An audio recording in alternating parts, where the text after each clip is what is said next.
Masalah yang kalau diskusi itu latihan lah. Kalau diskusi itu ingin menang, contoh saya beberapa kali debat dengan orang Syiah. Ada yang Syiah? Nggak ada. Kalau ada, saya gak mau cerita karena ukhuwah. Boleh saya cerita debat dengan Syiah?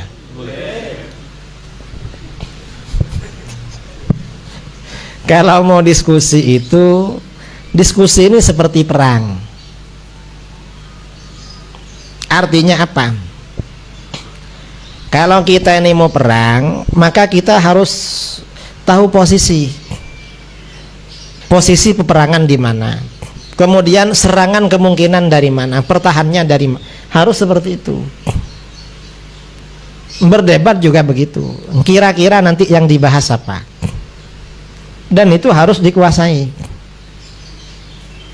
Kalau gak dikuasai jangan debat. Dan memang latihan kita, debat itu latihan, perlu latihan.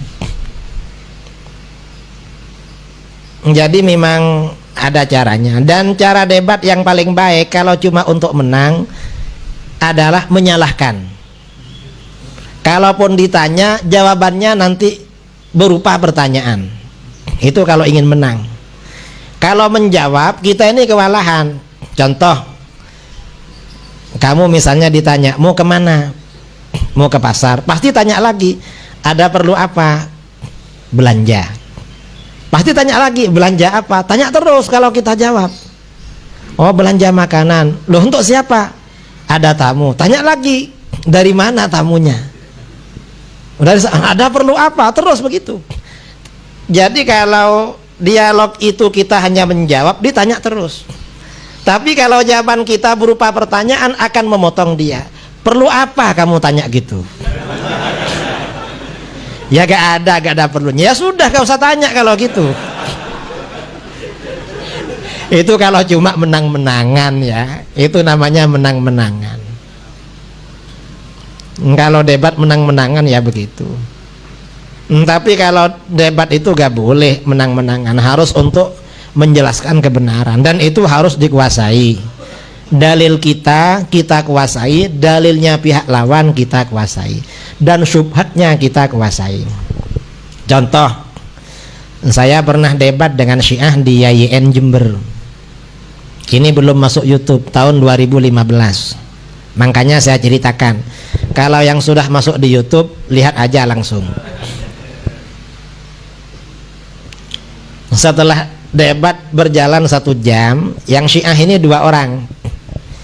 Alumni KUM semua, satunya 9 tahun di Iran, satunya 8 tahun. Saya sendirian di kampus. Yang menjadi moderator, wakil rektor. Saya sendirian. Dapat 1 jam, yang satunya gak bisa bicara. Karena terbawa emosi, gak bisa bicara. Orang debat itu jangan sampai emosi. Harus santai. Karena kalau emosi, nanti pikiran gak terkendali dan gak bisa berpikir. Dan walaupun benar, kesan pada orang-orang, orang yang emosi itu kalah kalau berdebat. Tapi kalau orang yang santai, kesannya itu hebat ini bagi orang yang nggak ngerti persoalan.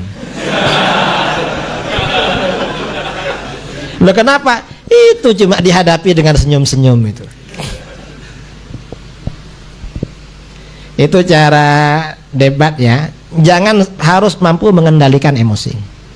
Nah, yang 1 orang ini yang dari Jakarta terlalu emosi, gak bisa ngomong.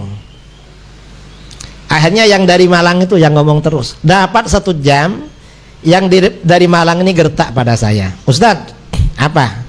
Gimana kalau dialog ini gak pakai moderator? Kita langsung aja, kata. Ini kan gertak namanya. Ini gertak. Loh, saya gertak balik. Loh, bagi saya gak apa-apa gak pakai moderator. Tapi dari tadi kan kamu kewalahan, padahal pakai moderator. Kira-kira kalau gak pakai gimana? Dan sepertinya kalau gak pakai, kamu tambah berat menghadapi gitu. Ya apa? Pakai moderator apa enggak? Ya pakai dah katanya. Ini namanya kalah apa ya?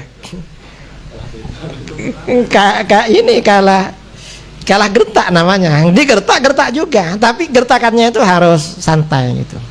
Kamu mau debat apa tadi yang bilang nggak pakai moderator? Lalu kata dia melihat Allah di akhirat. Lah kenapa? Kan memang beda antara Syiah dengan Ahlus Sunnah. Kamu gak beriman Allah dilihat di akhirat, kami beriman. Apanya yang mau debatkan? Nah terus kata dia, apa dalilnya? Loh saya yang tanya, kan kamu yang berpendapat. Kamu yang ngajak, dalilnya kamu Allah gak bisa dilihat itu apa? Akhirnya kata dia ayat Al-Quran, kisah Nabi Musa. Qala rabbi arini anzur ilaik, qala lan tarani. Tuhan, Musa berkata, Tuhan perlihatkan engkau kepadaku, aku akan melihatmu. Qala lan tarani, Tuhan berfirman, kamu tak akan melihatku. Berarti Allah kan gak bisa dilihat. Berdasarkan ayat ini di dalam kitab-kitab tauhid sudah ada. Lalu kita terangkan, justru ayat ini menjadi dalil Allah bisa dilihat. Loh kok bisa? Pertama, Nabi Musa minta melihat kepada Allah, minta melihat Allah. Seandainya Allah ini gak bisa dilihat, Nabi Musa gak akan minta. Mengapa? Karena ini persoalan tauhid. Gak mungkin seorang nabi itu bodoh masalah tauhid, lalu kamu yang lebih pintar dari beliau. Masa pintar kamu dari Nabi Musa? Nabi Musa ini nabi ulul azmi, gak bisa disamakan dengan orang biasa. Ini nabi. Ini yang pertama. Yang kedua, ayat ini ada terusannya, walakin inzur ilal jabali fa in istaqarra makanahu fasawfa tarani. Tapi kamu lihatlah gunung itu. Kalau gunung itu bertahan pada tempatnya, maka kamu akan melihatku. Nah, akan melihatku berarti bisa dilihat. Cuma gunung itu gak bertahan, oleh Allah dihancurkan. Lalu Nabi Musa pingsan. Seandainya gunung itu dibuat bertahan oleh Allah, kan terserah kehendak Allah, berarti Allah bisa dilihat. Karenanya kata para ulama, dalil kedua Allah bisa dilihat dari ayat ini. Melihat Allah di dalam ayat ini digantungkan pada perkara yang jaiz, pada perkara yang mungkin, yaitu bertahannya gunung. Berarti melihat Allah itu perkara yang mungkin berdasarkan ayat ini. Gimana kalau dibalik dalil kamu oleh saya? Kamu cara menjawab saya gimana? Ya gak bisa. Ya makanya kamu harus pakai moderator. Cara apa namanya? Cara menghadapi, cara debat ya seperti itu memang. Dan harus dihadapi. Siapapun, kelompok-kelompok aliran yang menyimpang harus dihadapi. Orang liberal, orang Syiah kok harus dihadapi.